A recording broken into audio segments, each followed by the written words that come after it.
Hey everybody, I'm Jane. And I'm Mike. We're from Earth Care Farm, and we had some viewers ask us some questions about garlic, so we thought we would talk to you about that. We planted this garlic with lots of help from the staff here in October, November. It kind of took us a few weeks, and now it is the end of March, and it's starting to come up. It's looking really beautiful, nice and green. It's still covered with straw right now. And I'm just there's really not a lot to do with garlic right now. We just let it do its thing. It's nice and covered. It won't get too weedy. I'm starting to see a little tiny bit of weed along the edge, which we'll pull up.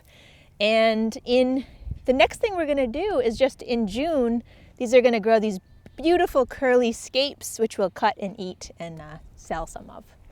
I love garlic. It's one of my favorite crops. And the straw has stayed well on the field to protect the soil.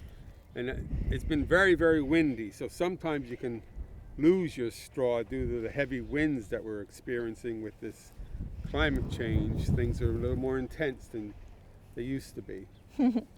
And something to help with that, to help with climate change, is to keep your ground covered at all times with either plants or mulch. So that's why we have this covered.